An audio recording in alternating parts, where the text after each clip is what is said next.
Welcome back students on your own YouTube channel Beautiful Physics. Last time we were discussing about the redistribution of charge and loss of energy, and now we are going to discuss about the dielectrics and their polarizations.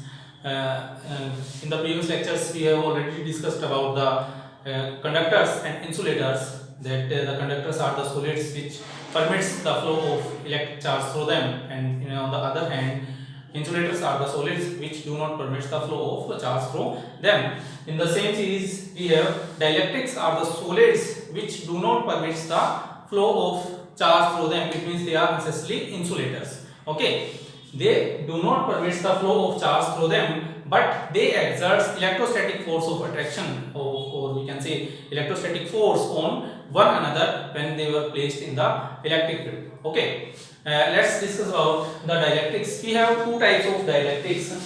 We have two types of dielectrics. One is polar dielectric. One is polar and other is non-polar dielectric. Okay. Polar dielectrics are made up of polar molecules.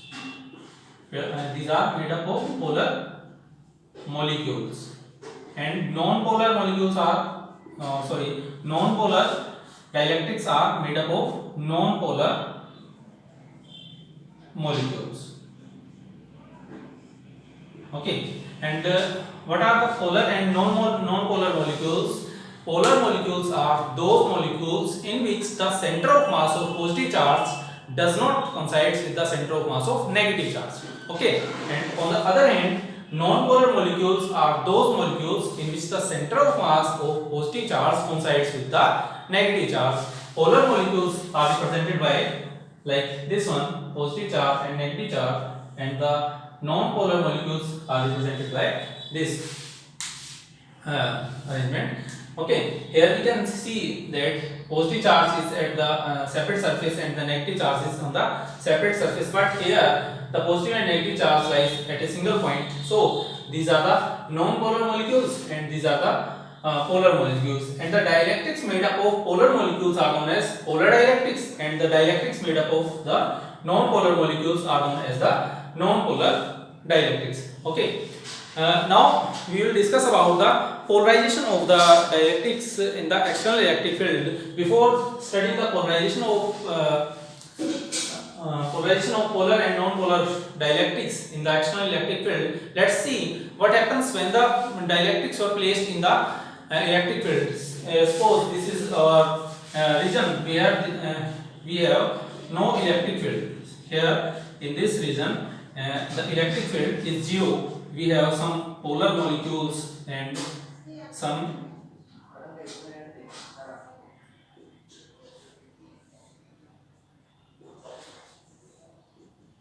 okay. So these are the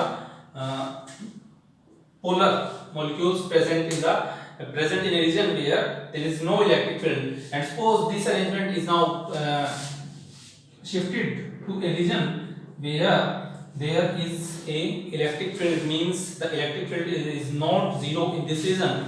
So what happened to these molecules, and in this region the direction of electric field is from left side to our right side. Okay, so the negative charge comes on the one surface and whole the positive charge comes on the another surface. Okay,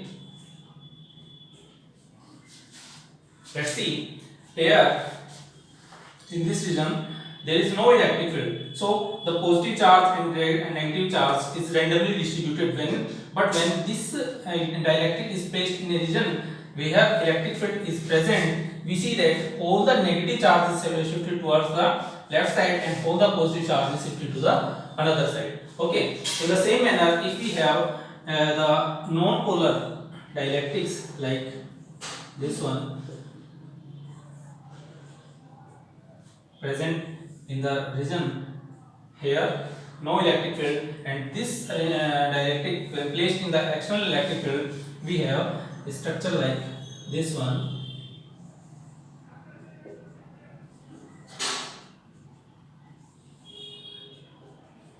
Polar and non-polar molecules does not changes their position, but In case of non-polar molecules changes their shape. When the non-polar molecules placed in the external electric field, they becomes polar. Okay. Now see how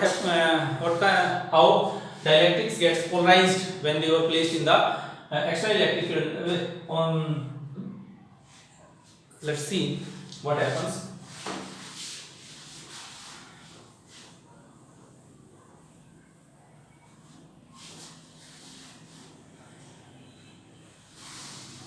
Polarization is defined as the net dipole moment developed per unit volume.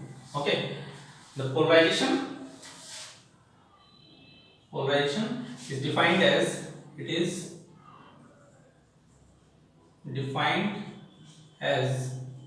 the net dipole moment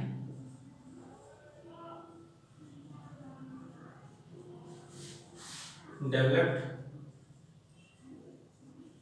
per unit volume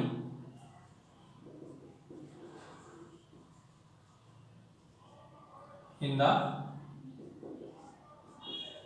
dielectric when it is placed in the electric field. Okay, net dipole moment developed per unit volume in the dielectric when it is placed in the external electric field. Suppose we have a dielectric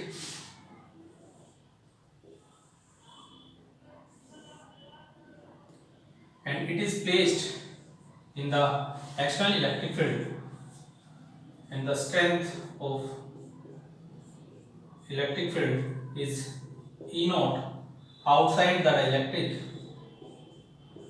When the dielectric is placed in the external electric field, then all the non-polar molecules gets polarized. Okay, they changes their shape and we have this kind of structure. Inside the dielectric.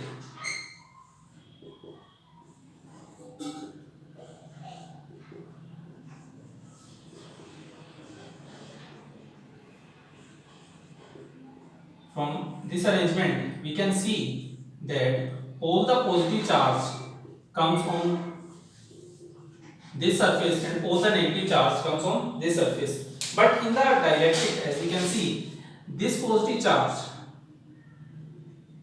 neutralizes the effect of this negative charge, and this positive charge neutralizes the effect of this negative charge. Similarly, it happens with the rest of the non-polar molecules. Okay, so due to this process, the charge present in this region have no effect on the external electric field. Because the charge present in this region neutralizes each other. So we have the dielectric in the form, we remain with the dielectric like this one. This is our applied electric field and this is our dielectric. Suppose this is the negatively charged plate. Okay, so we have all the negative charge on this surface of the dielectric and all the positive charge is at this surface. Okay, if we see the direction of applied electric field E naught is from positive to negative, and inside the dielectric we can see there is another electric field. Here is positively charged sheet and this one is negatively charged sheet. So due to polarization we have electric field in this direction and it can be represented by EP. Here EP represents the electric field due to polarization. If you want to find the electric field inside the dielectric when it is placed in the external electric field, then suppose E will be the electric field inside the dielectric. So E will be equals to E naught minus EP. E naught minus EP, where E naught represents the applied electric field and EP represents the electric field due to polarization, and electric field due to polarization is always less than the electric field applied. Okay, so EP is always less than E naught. Okay, so we have electric field E is equals to E naught minus EP inside the electric field when it is placed in the external electric field. Okay, from there we can define our dielectric constant kappa.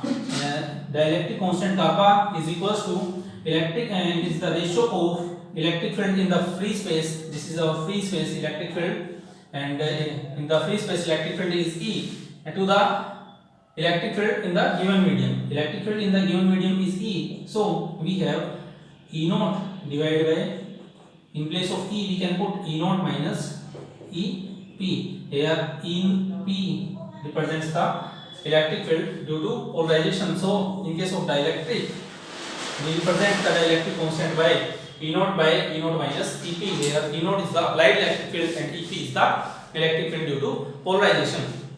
Here we are using the term polarization, how it is gets polarized. But when dielectric is placed in the external electric field, we see that the one surface acquires negative charge and another surface acquires the positive charge. So our dielectric is polarized, it gets two poles, one is negative and other is positive. Okay, and the polarization charge density, or we can simply say the polarization density, is defined as the net dipole moment per unit volume. Polarization density is defined as the net dipole moment per unit volume, and it is represented by capital P. It is equals to net dipole moment developed in the dielectric to the per unit volume.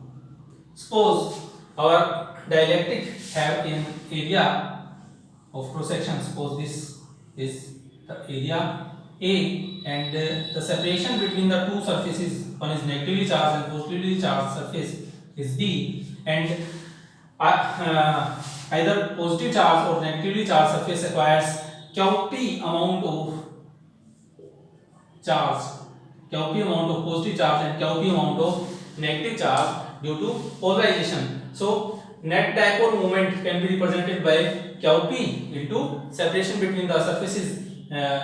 It will be equals to QP times D. So the polarization P will be equals to QP into D by volume. Volume of the dielectric can be represented by area multiplied by the width, A into D. A into D. D will cancel out each other, and we have QP by A. So we have QP by A. This is the charge per unit area, and charge per unit area is known as surface charge density sigma P. So from there the polarization density P is equals to the surface charge density due to polarization. So guys, this is all about the dielectrics and their polarization. Thank you.